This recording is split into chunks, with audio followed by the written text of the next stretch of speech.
Buenas noches y bienvenidos. Soy un narrador de historias olvidadas, un arqueólogo de lo imposible, y esta noche les invito a apagar las luces y a agudizar los sentidos. Vamos a descender, paso a paso, capa por capa, hacia uno de los misterios más pavorosos y fascinantes de la antigüedad. Nuestro destino no es solo un lugar geográfico, sino un punto de inflexión en la historia humana, un momento en el que el cielo se rompió y la tierra gritó. Vamos a caminar por las calles de las ciudades perdidas de la llanura, por la infame Sodoma y su hermana Gomorra, pero les advierto, nuestro viaje no se detendrá en la narrativa piadosa que todos conocemos desde la infancia. Iremos mucho más allá, hacia el terreno prohibido de lo que la historia oficial prefiere ignorar. Escucharemos los ecos de teorías inquietantes que susurran que este evento, grabado a fuego en la memoria colectiva de nuestra especie, no fue un simple acto de ira divina ni un capricho de la naturaleza. Lo que vamos a explorar esta noche es la posibilidad de que fuera un acto de guerra. Una guerra tecnológica devastadora, una guerra nuclear librada con una precisión escalofriante por seres que caminaron sobre la Tierra mucho antes que nosotros, seres que confundimos con dioses, los Anunnaki. Nuestro escenario es el Valle del Jordán en la profunda antigüedad, un tiempo nebuloso que apenas podemos medir, miles de años antes de nuestra era común. Imaginemos que estamos parados allí ahora mismo. Estamos en un lugar conocido en los textos hebreos como el Kikar, la llanura circular. Hoy, esa región está dominada por una de las maravillas más tristes y silenciosas del planeta, el Mar Muerto. Es un cuerpo de agua tan denso, tan cargado de sal y minerales tóxicos, que parece aceite negro bajo el sol implacable. La vida, tal como la conocemos, no puede existir allí. Apenas puede aferrarse a sus orillas costrosas. Es el punto más bajo de la superficie terrestre, una herida abierta en la corteza del mundo, un lugar de quietud opresiva, de calor sofocante y cristales desalafilados que crujen bajo los pies como huesos antiguos. Pero no siempre fue así, y aquí es donde comienza nuestro verdadero viaje. Debemos realizar un esfuerzo de imaginación arqueológica. Borremos mentalmente el desierto salino y estéril que ven los satélites hoy. Rebobinemos el reloj geológico. La Biblia describe este lugar, antes de la catástrofe, con términos que evocan el paraíso mismo. Era como el jardín del Señor, un Edén exuberante, un lugar fértil irrigado por las aguas frescas y vivificantes del río Jordán. Mucho antes de que éste desembocara en una tumba de salmuera. Aquí, en esta llanura vibrante y verde, florecían 5 ciudades orgullosas, una pentápolis de poder y riqueza: Sodoma, Gomorra, Admá, Zeboim y Zoar. No eran simples aldeas de pastores. Eran centros de comercio bulliciosos, puntos neurálgicos donde se encontraban las caravanas que cruzaban los desiertos de Arabia y Mesopotamia. Eran lugares de arquitectura avanzada, de murallas altas, según la narrativa que ha sobrevivido, de una profunda y compleja decadencia moral. Sodoma era la joya de la corona de esta alianza, la más grande, la más rica y la más infame. Pero, ¿qué pasaría si esa decadencia y ese pecado no fueran ofensas religiosas, sino indicios de algo más pragmático y peligroso? ¿Qué pasaría si estas ciudades no hubieran ofendido a un dios místico, sino que hubieran tomado partido en un conflicto político entre superpotencias tecnológicas? Esta es la pregunta que nos guiará mientras nos adentramos en la última noche de Sodoma. Nuestro relato comienza con una imagen cinematográfica, la caída del sol sobre las murallas de una ciudad condenada. El cielo se tiñe de un rojo cobrizo, violento, mientras el aire se vuelve denso y pesado, cargado con el calor del día que se niega a retirarse. Lot, el sobrino del patriarca Abraham, se encuentra sentado a la puerta de Sodoma. En la antigüedad, la puerta de la ciudad no era solo una entrada. Era el centro cívico, el lugar donde se cerraban los tratos y se observaba quién llegaba. Lot ve acercarse a 2 viajeros. No parecen comerciantes, no llevan caravanas de camellos cargados de especias.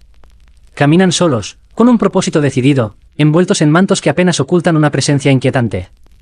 Lot, siguiendo las leyes sagradas e inviolables de la hospitalidad del desierto, un código de honor que era cuestión de vida o muerte, corre a su encuentro. Se postra ante ellos, no solo por cortesía, sino quizás porque reconoce algo en ellos, una autoridad que trasciende lo humano. Les ofrece agua para lavar el polvo del camino, pan sin levadura y un techo seguro para pasar la noche. Los viajeros son descritos en el texto hebreo como malakim. A menudo traducimos esta palabra perezosamente como ángeles, evocando seres etéreos con alas de plumas y halos dorados. Pero malakim significa literalmente mensajeros o emisarios. En un contexto moderno, podríamos llamarlos agentes. Aceptan la hospitalidad de Lot, pero su misión no es social. Es operativa. Aquí la narrativa del Génesis se oscurece y se vuelve aterradora. La noche ha caído sobre Sodoma, y la ciudad despierta. Hombres, jóvenes y viejos, rodean la casa de Lot. Una multitud frenética golpea las puertas, exigiendo que Lot entregue a sus invitados. «Sácalos para que los conozcamos», gritan. La interpretación tradicional habla de una depravación sexual sin límites, y sin duda el texto lo sugiere. Pero bajo nuestra lente de guerra antigua, esta escena adquiere otro matiz, es una purga de contrainteligencia. La ciudad sabe que hay infiltrados. Saben que estos extranjeros no son bienvenidos. La hostilidad es absoluta. Lot, desesperado y atrapado entre la lealtad a su ciudad y el deber sagrado de proteger a sus huéspedes, toma una decisión que hoy nos horroriza: ofrece a sus propias hijas a la multitud para apaciguarlos. Es una muestra espantosa de la jerarquía de valores de aquel mundo antiguo, o quizás, una medida de su pánico absoluto ante lo que sabe que son esos visitantes. Pero los mensajeros no necesitan la protección de un mortal. Cuando la multitud está a punto de romper la puerta, los malaquim intervienen. No sacan espadas, no invocan rayos. Utilizan un poder que desconcierta a los agresores. El texto dice que hirieron a la gente con ceguera, desde el menor hasta el mayor. Imaginemos esto no como magia, sino como tecnología. ¿Qué dispositivo puede incapacitar instantáneamente a una multitud furiosa sin matarla? Un arma de energía dirigida. Una granada cegadora de alta intensidad, un dispositivo de aturdimiento neuronal. La confusión se apodera de los hombres de Sodoma. Buscan a tientas la entrada, desorientados, incapaces de coordinarse. La amenaza física ha sido neutralizada con una eficiencia militar clínica. Dentro de la casa, el ambiente cambia drásticamente. Los viajeros se quitan las máscaras de la cortesía. Ya no son simples peregrinos. Son oficiales de extracción en una zona de combate inminente. La pregunta que le hacen a Lot es directa, urgente y carente de retórica religiosa: ¿tienes a alguien más aquí, yernos, hijos, hijas? A cualquiera que tengas en la ciudad, sácalo de este lugar. La advertencia es absoluta y escalofriante. Vamos a destruir este lugar. No dicen Dios podría castigarnos, dicen nosotros vamos a destruirlo. La sentencia ha sido dictada en un tribunal lejano y la ejecución está programada para el amanecer. Lot intenta convencer a sus yernos, pero ellos piensan que está bromeando, que ha perdido la razón. La tragedia de Cassandra se repite, la advertencia del fin del mundo siempre suena a locura hasta que el cielo empieza a arder. Al amanecer, la urgencia de los mensajeros se vuelve física. Ya no piden, ordenan. Toman a Lot, a su esposa y a sus 2 hijas de la mano y los sacan casi a la fuerza de la ciudad, empujándolos hacia la seguridad relativa del exterior. El sol comienza a despuntar sobre las montañas de Moab, proyectando sombras largas que pronto dejarán de existir. «Escapa por tu vida», ordena uno de los agentes, mirando su cronómetro interno, sabiendo que la cuenta regresiva ha llegado a 0. «No mires atrás. No te detengas en ninguna parte de la llanura. Escapa a las montañas o serás consumido». La instrucción es precisa: salir de la zona de impacto, buscar terreno elevado, evitar la línea de visión directa. No es una prueba de fe. Es un protocolo de seguridad ante una detonación inminente. Y entonces ocurre. El texto bíblico abandona cualquier pretensión de normalidad y describe un cataclismo que desafía la imaginación humana de la época. El Señor hizo llover sobre Sodoma y Gomorra azufre y fuego desde los cielos. Intentemos visualizar esto no como una metáfora poética desgastada por siglos de sermones dominicales, sino como un testimonio ocular crudo, distorsionado por el miedo y la falta de vocabulario técnico de unos pastores de la Edad del Bronce. No es una simple tormenta eléctrica, ni siquiera una erupción volcánica convencional. Es una lluvia de brimstone, una sustancia que arde con un calor sofocante y un olor químico pestilente, cayendo verticalmente sobre la civilización. El relato es enfático en la totalidad de la destrucción: y destruyó las ciudades, y toda aquella llanura, con todos los moradores de aquellas ciudades, y el fruto de la tierra. Todo aniquilado. No quedó nada. Abraham, observando desde la distancia segura de las colinas de Hebrón, mira hacia el valle y ve algo que nos hiela la sangre por su familiaridad moderna: ve el humo de la tierra que subía como el humo de un horno. Una columna densa, negra y aceitosa, un pilar vertical que se retuerce sobre sí mismo y borra el sol de la mañana. ¿Qué clase de evento crea una columna de humo semejante a un horno gigante que asciende hacia la estratosfera? Para nosotros, hijos del siglo XX, esa imagen tiene un nombre: el hongo atómico. Y luego está el detalle más trágico y conocido de toda la saga: la esposa de Lot. Huyendo con el rugido de la destrucción a sus espaldas, sintiendo como el calor abraza su piel como un manto físico, desobedece la única orden estricta que le dieron. Quizás fue la curiosidad humana, quizás el dolor desgarrador de dejar atrás su hogar, sus amigos, su vida entera. Se gira. Mira hacia la fuente de la luz. Y el texto dice que se convirtió en una estatua de sal. Durante milenios, aceptamos esto como una fábula moral sobre la desobediencia y el castigo divino instantáneo. Pero en Historias Olvidadas aprendemos a leer entre líneas, a hacer preguntas que incomodan a la certeza religiosa. Porque la advertencia de no mirar atrás, porque mirar un incendio, por muy grande que sea, te convertiría en una columna de mineral, o es solo una traducción imperfecta. Un intento desesperado de describir algo para lo que no existían palabras. Quizás lo que el escriba trató de describir fue una incineración instantánea, una vitrificación total donde el cuerpo humano pierde toda su humedad en una fracción de segundo, convirtiéndose en una estatua de ceniza calcificada y rígida. Hasta el siglo XX, la humanidad no tenía marco de referencia para entender esto. Era simplemente la ira de Dios. Pero con el nacimiento de la era atómica, adquirimos un nuevo y terrible diccionario. Desarrollamos armas capaces de crear ese humo de horno. Armas que hacen llover fuego del cielo y aniquilan ciudades enteras en un parpadeo, dejando tras de sí solo sombras quemadas en las paredes y cuerpos reducidos a carbono. Armas que exigen, por protocolo de supervivencia, no mirar el destello de su detonación. Una luz más brillante que 1000 soles, capaz de cegar y quemar las retinas al instante antes de que llegue la onda de choque. Es posible, y esta es la hipótesis prohibida que exploraremos, que la historia de Sodoma y Gomorra no sea un mito religioso, sino un registro histórico, malinterpretado por la superstición, de una detonación nuclear en la antigüedad. Esta pregunta es la puerta de entrada a nuestro viaje de esta noche. Porque si aceptamos que lo que ocurrió fue una explosión tecnológica, entonces la pregunta inevitable es: ¿quién apretó el botón? ¿Quién tenía códigos de lanzamiento nuclear hace 4000 años? Para responder a eso, debemos dejar por un momento el Génesis y viajar aún más atrás en el tiempo, a las llanuras de Mesopotamia, donde las tablillas de arcilla cuentan una historia muy diferente sobre nuestros orígenes. Para encontrar a los responsables de tal devastación, debemos abandonar las tierras áridas de Canaán y retroceder en el tiempo y el espacio. Nuestro viaje nos lleva a las llanuras aluviales entre los ríos Tigris y Eufrates, a la tierra de Sumer, la cuna de la civilización. Allí, enterradas bajo milenios de limo y olvido, no encontramos pergaminos sagrados dictados por la fe, sino documentos administrativos. Miles de tablillas de arcilla cocida grabadas con una escritura cuneiforme precisa y angular. En estos textos, los más antiguos que poseemos, los sumerios no hablan de un dios único y abstracto. Hablan de los dioses, en plural. Pero estos seres no eran proyecciones míticas de las fuerzas de la naturaleza. Eran descritos como entidades físicas, tangibles, seres poderosos que comían, bebían, amaban, odiaban, y sobre todo, gobernaban. Los sumerios los llamaban los Anunnaki, un término que resuena con una solemnidad eléctrica, aquellos que del cielo a la tierra descendieron.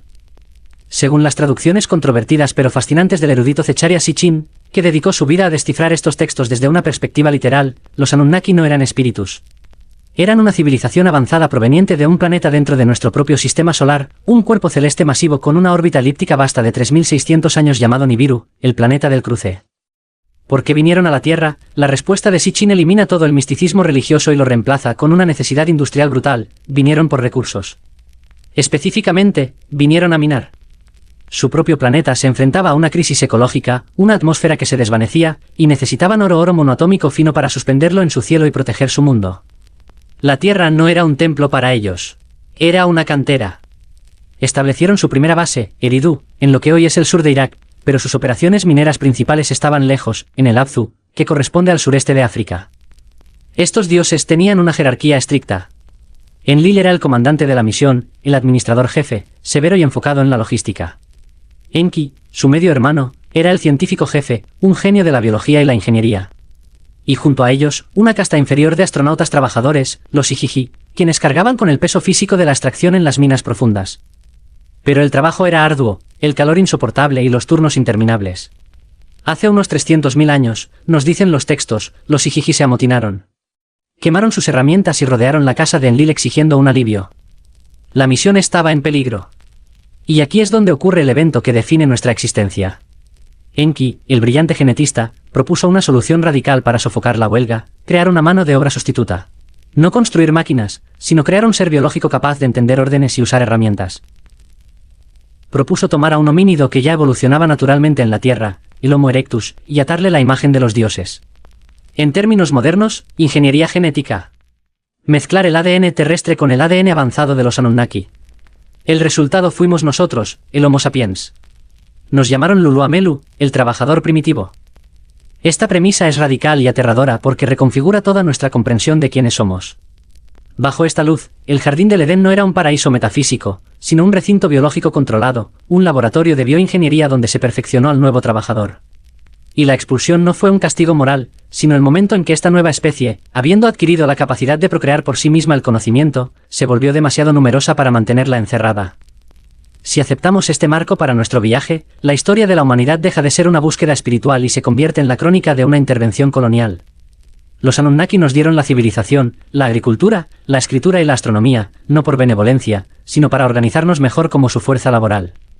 Éramos sus sirvientes, sus mineros, sus soldados. Y como cualquier fuerza de ocupación, sus líderes no siempre estaban de acuerdo en cómo administrar la colonia. Las tensiones en la sala de juntas de los dioses pronto se filtrarían hacia abajo, convirtiendo a la Tierra en el campo de batalla de una guerra civil galáctica. Pero estos dioses, al igual que los panteones griegos o nórdicos que surgirían milenios después como ecos de su memoria, no eran un bloque monolítico. Estaban profundamente divididos. El cielo sobre la tierra estaba partido en dos por una grieta que recorría el corazón mismo de la familia real Anunnaki. La división principal, el pecado original de su política, residía en la rivalidad entre los dos hijos de Anu, el rey lejano de Nibiru, Enlil y Enki. Enlil, el heredero legal, era el señor del mandato.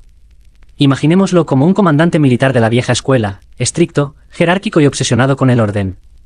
Para Enlil, la humanidad no era más que una herramienta biológica, un experimento necesario pero ruidoso y molesto. Desconfiaba de nosotros. Nos temía por nuestra rápida tasa de reproducción. Fue él quien, frustrado por el ruido de la humanidad, quizás una metáfora de nuestra creciente rebeldía, intentó borrarnos de la faz de la tierra con el gran diluvio.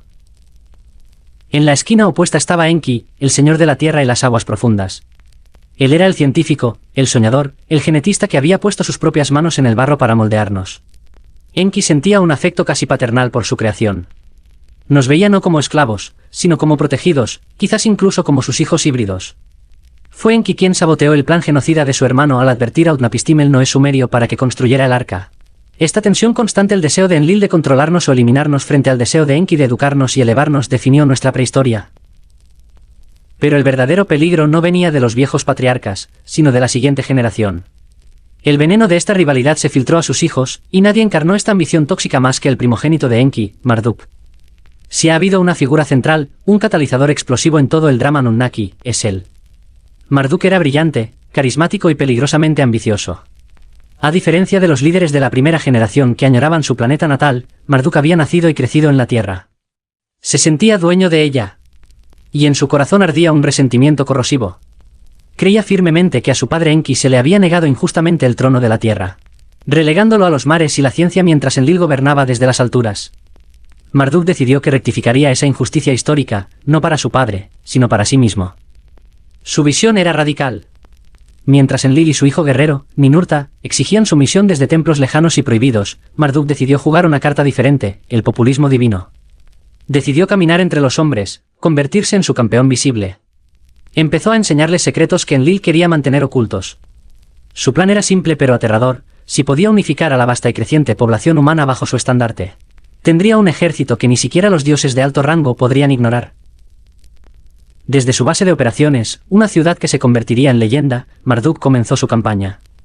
Esa ciudad era Babilonia Babilim, la puerta de los dioses. Su ascenso no fue militar al principio. Fue ideológico. Marduk estaba construyendo un culto a la personalidad a escala planetaria, desafiando la autoridad del Consejo Anunnaki y exigiendo que se le reconociera como el señor de la Tierra, el Bel. La tensión en el Consejo de los Dioses se volvió insoportable. Enlil veía en Marduk a un usurpador peligroso, un demagogo que estaba armando a los esclavos. Ninurta, el hijo de Enlil y heredero legítimo, veía a Marduk como su rival mortal.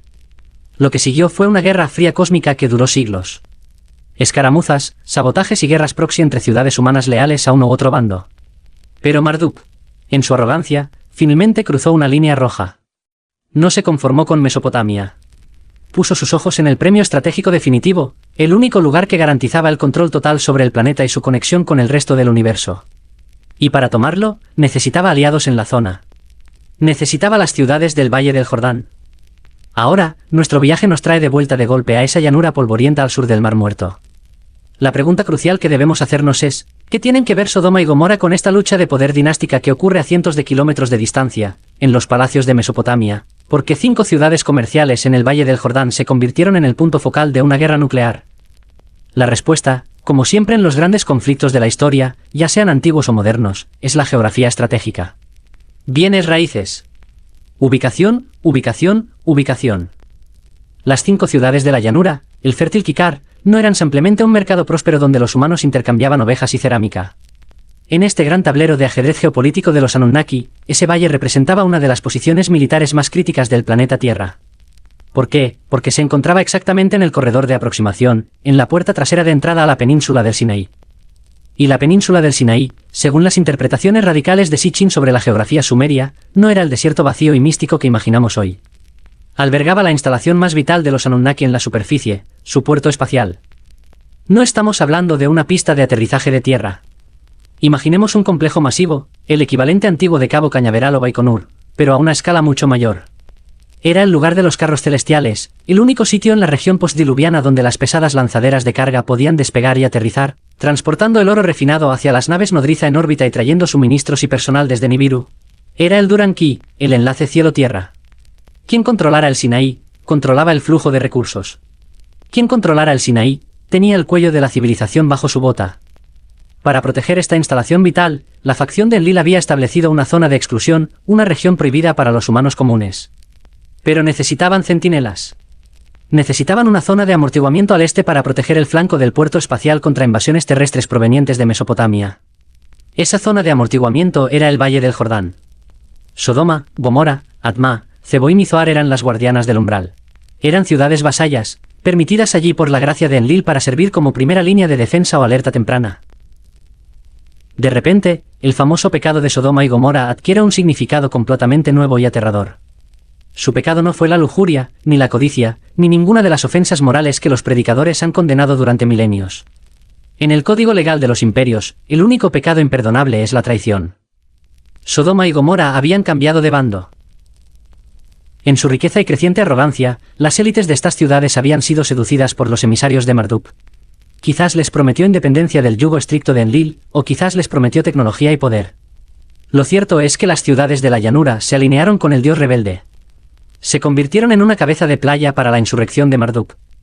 El plan de Marduk era maestro, al voltear estas ciudades, había flanqueado las defensas de Enlil.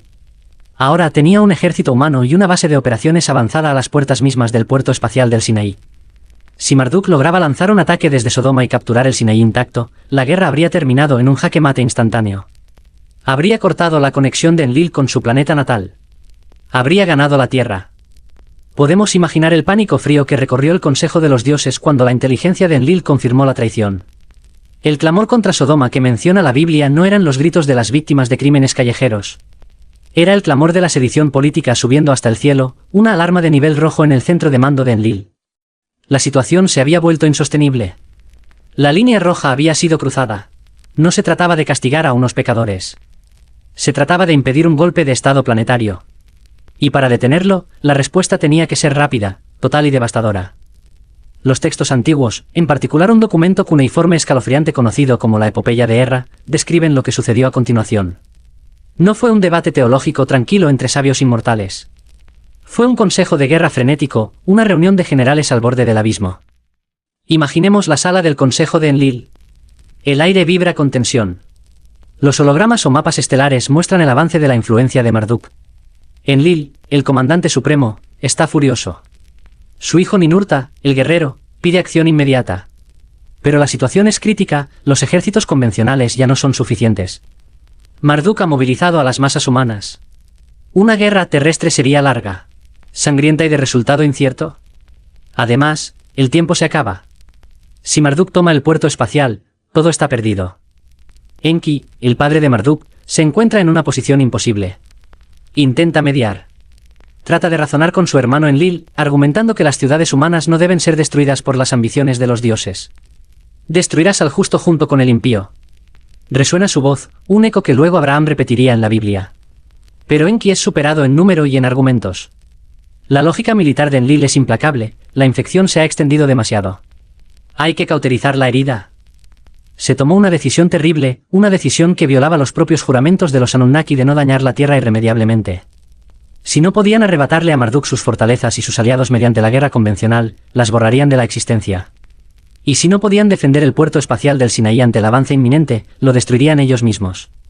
Aplicarían una política de tierra quemada a escala planetaria. Pero no usarían espadas ni lanzas. La amenaza era demasiado grande. Enlil autorizó el uso de las armas del terror. Estas no eran armas comunes. Eran reliquias prohibidas, dispositivos de una tecnología apocalíptica que se habían usado eones atrás en guerras celestiales olvidadas y que habían sido guardadas bajo 7 llaves, los 7 sellos, en una armería secreta en África. Los textos las describen con nombres poéticos que apenas ocultan su naturaleza destructiva. La que quema la furia, la que hace temblar las montañas, el viento maligno.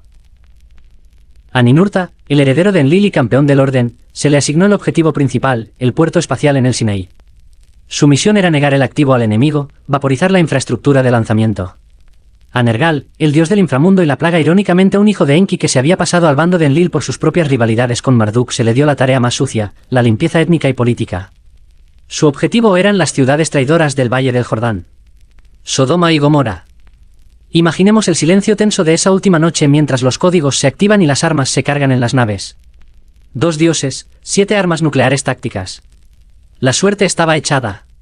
Los mensajeros en Sodoma ya habían asegurado a Lot, el único activo de inteligencia leal que valía la pena salvar. El resto de la población, miles de hombres, mujeres y niños, dormían ajenos a que su existencia había sido cancelada en un mapa estelar a miles de kilómetros de distancia. La cuenta regresiva hacia el primer amanecer nuclear de la Tierra había comenzado. El sol acababa de salir sobre la Tierra cuando Lot entró en Zoar. Fue en ese preciso instante, con la luz dorada de la mañana tocando las cimas de los montes, cuando el cielo se rompió. Los textos sumerios son brutalmente técnicos al describir el momento. Dicen que Ninurta, volando en su pájaro de tormenta, soltó la primera arma sobre el puerto espacial. Y simultáneamente, Nergal desató su furia sobre el valle. Imaginemos que estamos allí, junto a Abraham en la colina. Lo primero no es el sonido. Lo primero es la luz. Un destello. Un segundo sol que nace repentinamente en el horizonte sur, una esfera de plasma en expansión que es 1000 veces más brillante que el sol del mediodía. Es una luz blanca, pura, clínica y aterradora que blanquea el mundo, borrando las sombras y obligando a cualquier ser vivo a cubrirse los ojos instintivamente. A este destello le sigue un silencio antinatural. El mundo parece contener la respiración. Y entonces, llega la física. La onda de choque golpea. No es un trueno. Es un muro sólido de aire comprimido que viaja a la velocidad del sonido, golpeando el pecho de Abraham, sacudiendo los cimientos de la tierra y derribando árboles a kilómetros de distancia. Cuando por fin puede volver a mirar, el cielo sobre el valle está hirviendo. La descripción bíblica es de una precisión forense, y miró hacia Sodoma y Gomorra. Y aquí que el humo de la tierra subía como el humo de un horno.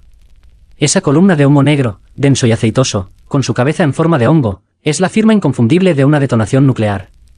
Pero abajo, en la zona cero, la realidad es mucho peor. El calor en el epicentro alcanza millones de grados en una fracción de segundo. No es un incendio que se propaga de casa en casa. Es una aniquilación instantánea. Las murallas de ladrillo de barro de Sodoma no se derrumban. Se licúan. La piedra caliza se convierte en polvo. La arena del desierto se funde y se convierte en vidrio verde. El agua del río Jordán y del mar interior hierve y se evapora al instante, lanzando a la atmósfera millones de toneladas de vapor, sal y minerales pulverizados. Y aquí llegamos al destino de la esposa de Lot. En la narrativa religiosa, ella mira atrás con nostalgia y Dios la castiga convirtiéndola en sal. Pero apliquemos la física de una explosión nuclear a esta escena. Ella está huyendo, rezagada detrás de Lot. Escucha el rugido. Siente el calor en su espalda. El instinto humano es mirar. Se gira.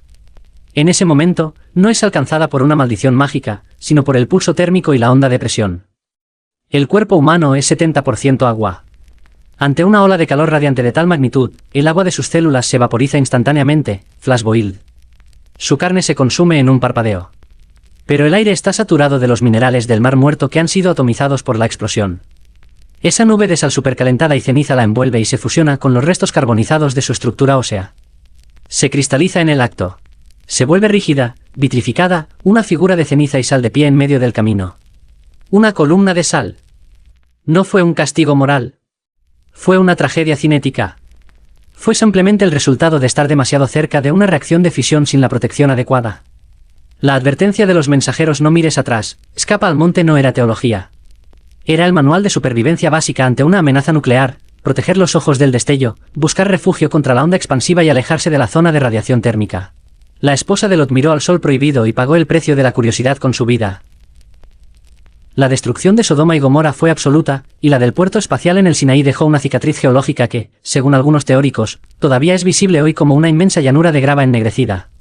Pero la tragedia no terminó con la explosión. De hecho, la verdadera pesadilla apenas comenzaba. En su prisa por aniquilar a sus enemigos, Enlil y Ninurta cometieron un error de cálculo fatal. Habían desatado una fuerza que no podían controlar. Pensaron en la explosión, en el fuego, pero olvidaron el viento. Tras las detonaciones duales en el Sinaí y el Valle del Jordán, una nube colosal se levantó hacia la atmósfera. No era una nube de lluvia.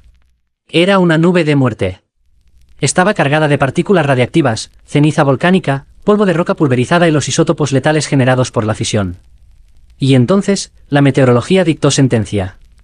Los vientos predominantes en esa región, que soplan desde el Mediterráneo hacia el este y el sureste, tomaron esa nube tóxica y comenzaron a empujarla lentamente, inexorablemente, hacia Mesopotamia. Hacia Sumeria. Hacia el hogar de los propios Anunnaki. Lo que siguió está registrado en una serie de textos desgarradores conocidos como las Lamentaciones de Ur y la Lamentación de Eridu. Los historiadores convencionales leen estos poemas como elegías metafóricas sobre invasiones bárbaras los gutis o los elamitas. Pero si leemos las descripciones clínicas de los síntomas que sufrieron las víctimas, la metáfora se desmorona y emerge un informe médico de horror. Los textos hablan de una tormenta maligna Evil Wind que no se podía ver ni tocar, pero que mataba. Dicen, sea un viento maligno que azota la tierra, que paraliza a la gente. Describen cómo esta nube invisible se asentó sobre las grandes ciudades, primero Eridu, la ciudad de Enki. Luego Ur, la capital. Luego Lagasinipur. No hubo enemigos en las puertas, no hubo asedio, no hubo fuego en las calles de Sumeria. Hubo silencio y muerte. La gente caía en sus casas. Los textos dicen, la gente, aterrorizada, apenas podía respirar. El viento maligno los paralizaba. Describen síntomas que hoy asociamos directamente con el envenenamiento por radiación aguda, las bocas de la gente se llenaron de sangre. La sangre del país llenaba los agujeros como el metal caliente en un molde. Hablan de una muerte que deshace el cuerpo, de una plaga dolorosa nunca antes vista. El veneno entró en la cadena alimenticia. El agua de los ríos Tigris y Eufrates se volvió amarga, una referencia que resuena con la ajenjo del Apocalipsis. Los cultivos se marchitaron en los campos, los rebaños murieron en sus corrales. La tierra misma se volvió estéril. Y los dioses, los poderosos Anunnaki, aquí es donde la narrativa alcanza su clímax de ironía trágica.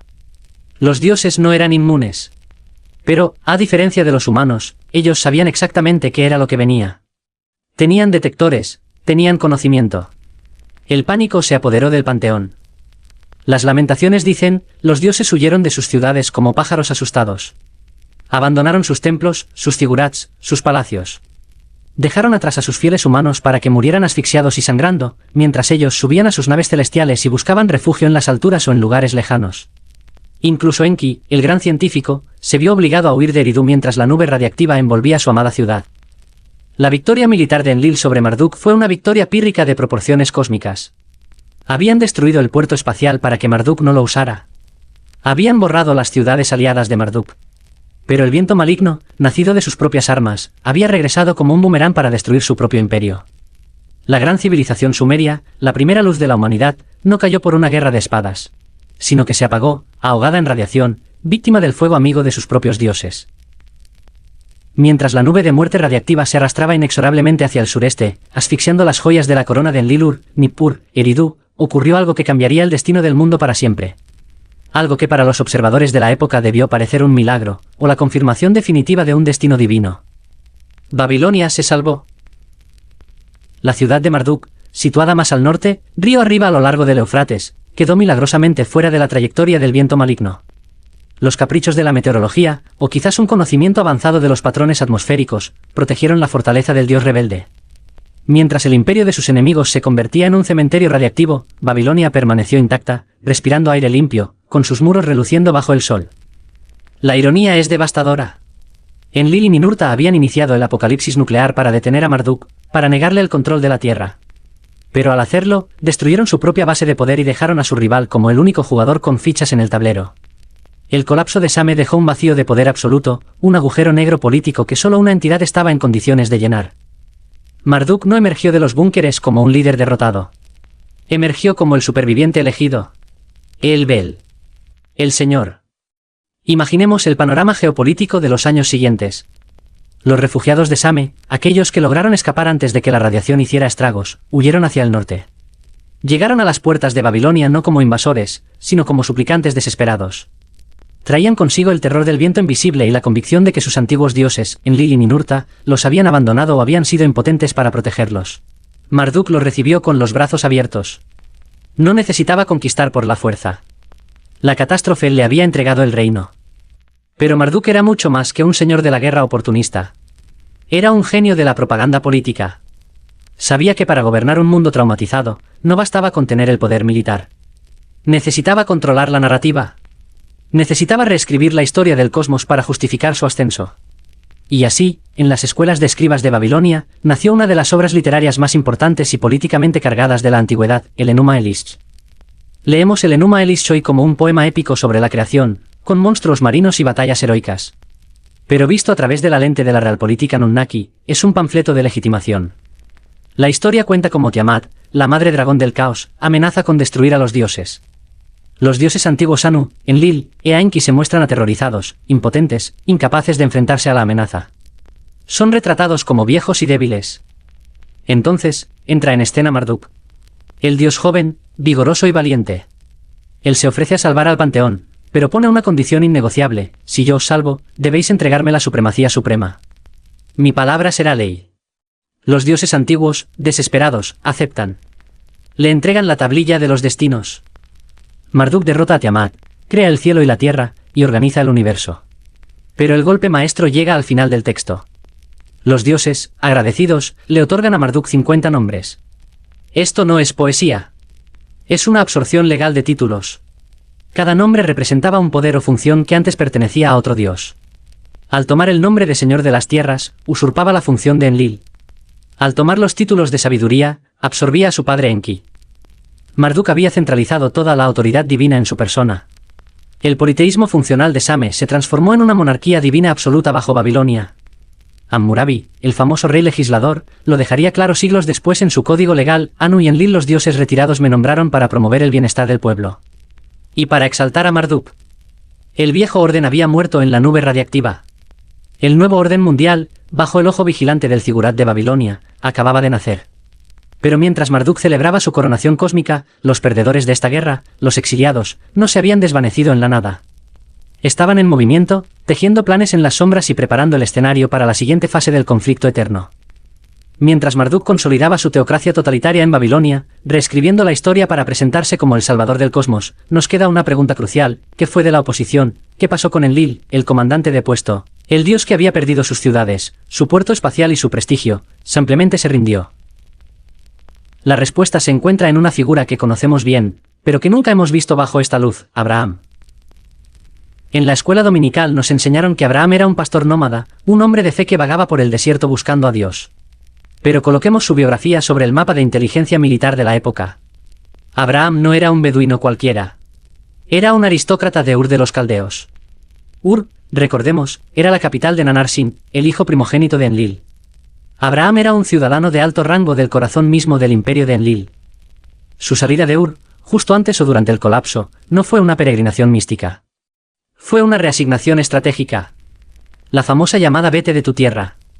A la tierra que yo te mostraré se lee, en este contexto, como una orden de despliegue. Enlil, viendo que Mesopotamia estaba perdida ante el avance ideológico y político de Marduk, necesitaba mover sus activos más leales a un nuevo teatro de operaciones. ¿A dónde lo envió? A Canaán. Miremos el mapa geopolítico de aquel momento. Al este, en Mesopotamia, reinaba Marduk desde Babilonia. Al oeste, en Egipto, reinaba Raquien. Según muchos teóricos de esta corriente, es simplemente el alter ego egipcio de Marduk. El imperio del dios rebelde estaba a punto de cerrar una pinza sobre el Oriente Medio. ¿Qué hay exactamente en medio de esos dos bloques de poder? Canaán. Enlil insertó a Abraham en Canaán como una cuña, una cabeza de playa, un agente de contención detrás de las líneas enemigas. Su misión era asegurar el territorio y crear un linaje que permaneciera leal exclusivamente a la facción de Enlil, resistiendo la asimilación cultural y religiosa del imperio de Marduk. Aquí es donde nace el concepto del pacto El Berit. Haré de ti una gran nación. Y te daré esta tierra. En el mundo antiguo, esto tiene la estructura exacta de un tratado de vasallaje entre un rey el suzerano y un gobernador local. Enlil, el dios exiliado, está reclutando. Necesita un pueblo. A cambio de protección y territorio futuro, exige algo que nadie más exigía en esa época: exclusividad total. El monoteísmo radical, no tendrás dioses ajenos delante de mí, no surge como una evolución filosófica abstracta. Surge como una necesidad de seguridad militar. En un mundo donde adorar a Baal o Astarte significaba políticamente alinearse con el sistema de Marduk, Enlil no podía permitirse la tolerancia. Adorar a otros dioses era traición. Era confraternizar con el enemigo. La orden de Yahvé, el nombre que Enlil o su facción adopta más tarde de no mezclarse. De ser un pueblo apartado, era un protocolo de cuarentena ideológica para evitar que sus agentes fueran subvertidos por la superpotencia vecina. La destrucción de Sodoma y Gomorra jugó un papel vital en este adoctrinamiento. Abraham fue testigo VIP del evento. Desde su colina, vio lo que le sucedía a quienes traicionaban a Enlil y se aliaban con Marduk. Fue una demostración de fuerza terrorífica diseñada para cimentar la lealtad absoluta. Miren ese humo, parecía decir el mensaje, Marduk puede tener Babilonia, pero yo todavía tengo el fuego. Y pensemos por un momento en los supervivientes colaterales, en las hijas de Lot escondidas en esa cueva. Su trauma es la prueba de la magnitud del evento. Creyeron, literalmente, que eran los últimos seres humanos vivos. Su decisión de cometer incesto con su padre no fue depravación. Fue un acto de desesperación postapocalíptica. Habían visto el mundo arder y pensaron que la especie humana se había extinguido. Ese es el tipo de terror psicológico que dejó la guerra nuclear de los dioses, un terror que se incrustó en el ADN de una pequeña tribu en las montañas de Judea y que eventualmente daría forma a la mitad de la historia espiritual del planeta. Pero la historia no terminó en el Medio Oriente. Si Marduk había ganado la partida en el Viejo Mundo, apoderándose de las cunas de la civilización en Mesopotamia y Egipto, ¿a dónde fueron los perdedores? ¿Se quedaron en las sombras, aceptando su derrota? No. Los Anunnaki eran exploradores planetarios por naturaleza. Para seres capaces de cruzar el vacío del espacio, el océano Atlántico no era una barrera insuperable. Era una autopista hacia el exilio. Nuestro viaje debe ahora dar un salto geográfico vertiginoso. Debemos dejar atrás las arenas radiactivas de Sumeria y cruzar el gran mar hacia un continente que la historia oficial nos dice que estaba aislado y dormido, las Américas. Allí, en las selvas de Mesoamérica y en los picos helados de los Andes, encontramos las huellas inconfundibles de los refugiados divinos. Primero, sigamos la pista de la facción de la sabiduría. En Egipto, Tot, el dios escriba, el maestro de la arquitectura y la magia, hermano de Marduk pero rival en filosofía, fue desplazado. Según estas teorías, Tot no es otro que el sumerio Ningiscida, hijo de Enki. Expulsado por el nuevo régimen de Marduk/Ra, reunió a sus seguidores y cruzó el océano hacia el oeste, aterrizando en las costas del Golfo de México. Los pueblos indígenas, los olmecas y más tarde los mayas, registraron su llegada con asombro. Describieron a un ser alto, de piel clara y con una barba fluida, un rasgo físico anómalo entre los nativos americanos. No vino como un tirano, sino como un civilizador. Lo llamaron Quetzalcóatl, la serpiente emplumada. Este símbolo es clave. La serpiente emplumada une la tierra a la serpiente con el cielo las plumas. Pero recordemos el símbolo de Ningiscida en Sumeria, dos serpientes entrelazadas alrededor de una vara. El caduceo. El símbolo del ADN. Quetzalcóatl trajo consigo las artes de los dioses, matemáticas avanzadas, el concepto del cero, astronomía de precisión láser y un calendario tan exacto que rivaliza con los nuestros. Fundó una civilización basada en la paz y la introspección, un intento de crear una utopía lejos de la guerra de sus hermanos. Pero, ¿y la facción de la fuerza? ¿A dónde fue Ninurta, el guerrero que apretó el gatillo sobre Sodoma, el hijo de Enlil? Él buscó un terreno que se adaptara a su naturaleza, alto, defensivo, inexpugnable. Se dirigió al sur, a los Andes. Las leyendas incas hablan de Viracocha, el dios de los báculos, que llegó tras un gran diluvio o catástrofe. Viracocha estableció su base de operaciones en el altiplano de Bolivia, cerca del lago Titicaca. Y allí, dejó una tarjeta de visita que ningún arqueólogo convencional ha podido explicar satisfactoriamente, Pumapunku. Si visitamos las ruinas de Pumapunku hoy, no vemos la mampostería típica de los incas. Vemos algo que parece una fábrica prefabricada destruida por una explosión. Encontramos bloques de andesita y diorita, rocas de una dureza extrema cortados con ángulos rectos perfectos, superficies lisas como espejos y agujeros de taladro milimétricos. Los famosos bloques H son idénticos entre sí, como si hubieran salido de una línea de producción en serie o de un molde industrial. Intentar explicar Pumapunku con cinceles de cobre y martillos de piedra es un insulto a la ingeniería. Esas piedras gritan tecnología. Son la obra de un dios ingeniero, Ninurta, utilizando herramientas de poder para construir una fortaleza en el techo del mundo, lejos del alcance de Marduk. El nuevo mundo se convirtió así en el tablero de ajedrez secundario, un refugio para los dioses exiliados que intentaban reconstruir lo que habían perdido en el fuego de Sumeria. Hasta ahora, hemos navegado por un mar de textos antiguos y teorías audaces. Pero en Historias Olvidadas, sabemos que para que una leyenda se convierta en historia, necesita dejar una cicatriz en el suelo. Necesita pruebas forenses. Y durante siglos, la ubicación de Sodoma y Gomorra fue un fantasma. Los exploradores buscaron bajo las aguas del sur del Mar Muerto, asumiendo que las ruinas habían sido tragadas. No encontraron nada más que lodo y sal. Parecía que la historia era solo eso, una parábola. Pero la respuesta no estaba bajo el agua, sino al lado. Nuestro viaje aterriza ahora en Jordania, en un montículo masivo conocido como Tol el Hammam. Durante décadas, fue ignorado. Pero a principios de los años 2000, un equipo dirigido por el arqueólogo Dr. Stephen Collins comenzó a excavar allí con una hipótesis provocadora, que este sitio, el más grande de la Edad del Bronce en toda la región, era la verdadera Sodoma bíblica. Lo que encontraron enterrado bajo metros de tierra no fue una decadencia gradual, sino una escena del crimen congelada en el tiempo. Al llegar a la capa correspondiente al año 1650 a.C. aproximadamente, los picos y palas de los arqueólogos golpearon algo que no debería estar allí. Encontraron una capa de destrucción de 1,5 metros de espesor. Una matriz caótica y negra de ceniza, carbón y escombros pulverizados. Pero fue cuando llevaron los hallazgos al laboratorio cuando la sangre de los científicos se heló. Encontraron fragmentos de cerámica, vasijas, jarras de almacenamiento que se habían transformado. La superficie exterior de la arcilla se había derretido y convertido en vidrio. Vitrificación. Para que esto ocurra, se necesita una temperatura superior a los 2000 grados Celsius. Un incendio normal de ciudad, alimentado por madera, paja y aceite, apenas alcanza los 800 grados. Ni siquiera los hornos industriales de la época podían generar ese calor. Y lo más revelador, solo el lado que miraba hacia una dirección específica estaba vitrificado. El interior estaba intacto. Esto indicaba un pulso térmico direccional, un flash de calor intenso y breve, como el disparo de un arma. Encontraron ladrillos de barro de las murallas defensivas que se habían derretido y corrido como cera de vela. Encontraron cuarzo de choque, granos de arena con fracturas internas que solo se forman bajo presiones inmensas, de millones de libras por pulgada cuadrada, en nanosegundos. Y encontraron algo que conecta directamente nuestro mito antiguo con la era moderna, pequeños fragmentos de un vidrio verdoso y burbujeante. Los geólogos lo reconocieron de inmediato. Es casi idéntico a la trinitita. La trinitita es el vidrio artificial que se creó en el desierto de Nuevo México el 16 de julio de 1945, cuando Oppenheimer detonó la primera bomba atómica de la historia. El calor de la fisión nuclear fundió la arena del desierto y la convirtió en ese vidrio verde radiactivo. En Tole-el-Hammam, en una capa de hace 3600 años, estábamos desenterrando la misma firma geológica.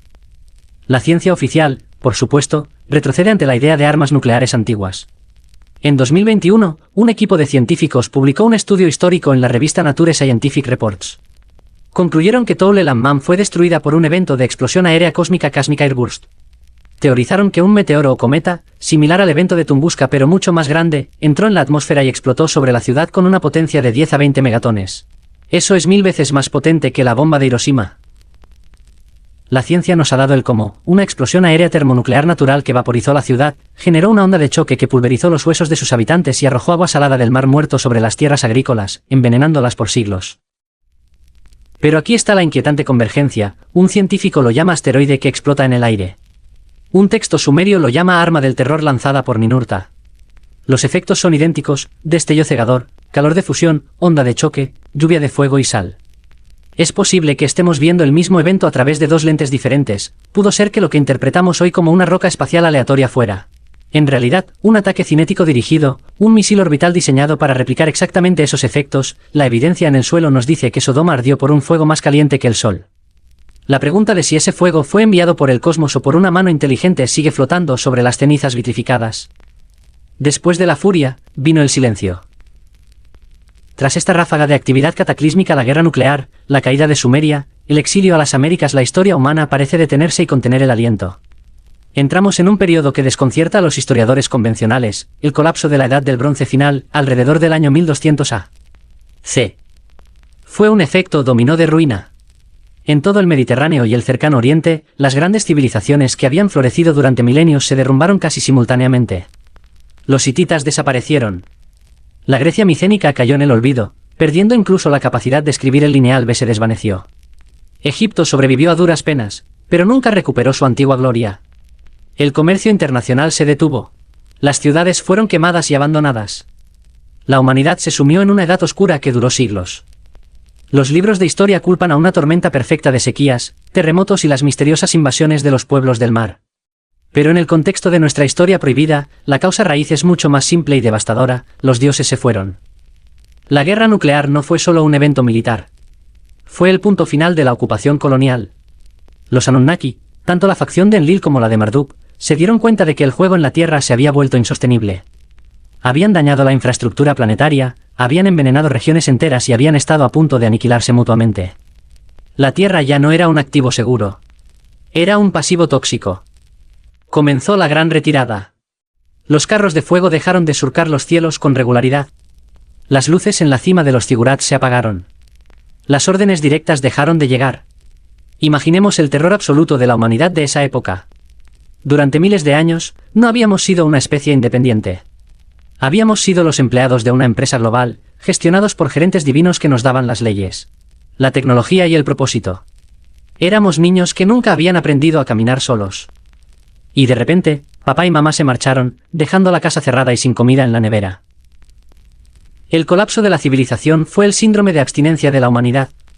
Sin la guía centralizada de los dioses, las estructuras sociales se desmoronaron. Caímos en la barbarie, en el analfabetismo y en la guerra tribal. Tuvimos que aprender a sobrevivir en la oscuridad, tropezando entre las ruinas de los gigantes. Pero la mente humana no puede soportar el vacío. Necesitábamos explicaciones. Y así, durante esa larga y fría noche de la historia, hicimos lo único que podíamos hacer para no volvernos locos, convertimos nuestros recuerdos en religiones. Los recuerdos fragmentados de la Gran Guerra, del fuego del cielo y del viento venenoso se cristalizaron en mitos. La figura de Enlil, el comandante estricto, se transformó en el Yahvé del Antiguo Testamento y en el Zeus griego. Marduk, el rebelde que desafió el orden, resonó en las historias de Lucifer o Prometeo. Las armas nucleares se convirtieron en los rayos de Júpiter o en el Vajra de Indra. La historia no se borró. Se codificó. Se convirtió en el software operativo de nuestra cultura. Y en el núcleo de todas estas nuevas religiones quedó una semilla de esperanza y terror, la promesa del retorno. La idea del apocalipsis, del fin de los tiempos, de la segunda venida, no es una invención teológica abstracta. Es la memoria traumática de que los dueños de la granja se fueron, y la certeza matemática de que algún día volverán para auditar su propiedad. La profecía no predecía el futuro. Recordaba el pasado. Sabíamos que ellos operaban en ciclos, el ciclo orbital de Nibiru de 3600 años, y la humanidad ha vivido desde entonces mirando al cielo, esperando con una mezcla de anhelo y pavor el momento en que las naves vuelvan a proyectar sus sombras sobre nosotros. Y así, cerramos el círculo. Durante 3 milenios y medio, la humanidad vivió en el Valle de la Amnesia, construyendo imperios de hierro y acero sobre las tumbas de los dioses, rezando a ecos distantes. Pero el ciclo del tiempo es una rueda que nunca deja de girar. Inevitablemente, acabamos redescubriendo lo que se nos había prohibido. En el siglo XX, la humanidad hizo algo que cambió la ecuación cósmica para siempre: rompimos el sello del átomo. Recuperamos el fuego. El 16 de julio de 1945, en el desierto de Jornada del Muerto en Nuevo México, un nombre que parece elegido por el destino, detonamos la prueba Trinity. Cuando esa bola de fuego iluminó la oscuridad antes del amanecer, J. Roberto Oppenheimer, el padre de la bomba, no citó un manual de física. Su mente, abrumada por lo que veía, viajó atrás en el tiempo, a los textos sánscritos antiguos que describían las guerras de los dioses. Susurró para sí mismo las palabras del Bhagavad Gita: ahora me he convertido en la muerte, el destructor de mundos. Oppenheimer entendió en ese instante lo que nosotros estamos explorando esta noche. Entendió que no habíamos inventado nada nuevo. Simplemente habíamos recordado. Habíamos recuperado la Mee de Ninurta, la llama que destruyó Sodoma. Ese día, enviamos una señal al cosmos, una bengala brillante que decía: estamos despiertos. Hemos igualado a nuestros creadores. Hoy, nos encontramos de pie en el mismo umbral en el que estuvieron Enlil y Enki hace 4000 años. Sostenemos en nuestras manos temblorosas el mismo poder capaz de vitrificar ciudades y envenenar los vientos. Nos hemos convertido, con una ironía trágica y aterradora, en los dioses de nuestra propia historia. La lección final de Historias Olvidadas no es sobre arqueología o alienígenas. Es sobre nosotros. La historia de los Anunnaki, con toda su genialidad, sus celos mezquinos, su política divisiva y su capacidad para la destrucción impensable, es un espejo. Al mirar a estos dioses, no vemos seres perfectos de luz. Vemos nuestra propia naturaleza humana magnificada a una escala galáctica. Somos hijos de esa guerra. Llevamos en nuestra sangre la creatividad de Enki y la furia de Enlil. Pero tenemos una ventaja que ellos quizás no tuvieron, o que olvidaron en su arrogancia: tenemos la memoria de su error. Podemos mirar atrás, a la cicatriz salada del Mar Muerto, a las piedras vitrificadas de Tol el Ammam, a las ruinas silenciosas de Sumeria, y ver el precio del poder sin sabiduría. El viento maligno no tiene por qué soplar de nuevo. La elección, por primera vez en nuestra historia, es verdaderamente nuestra. Podemos ser los destructores de mundos, o podemos ser los arquitectos de un nuevo jardín que no necesite ser regado con fuego. Aquí, en la quietud de esta noche, mientras las sombras se alargan, les dejo con esta reflexión. No miren al cielo buscando salvadores o jueces. Miren a su alrededor. El futuro no está escrito en las estrellas, ni en tablillas de arcilla. Se está escribiendo ahora mismo, con cada decisión que tomamos. Ha sido un honor ser su guía en este descenso a las cenizas del tiempo. Permitan que el silencio de los milenios los arrulle ahora. El viaje ha terminado, pero la historia continúa en ustedes. Soy su narrador. Buenas noches.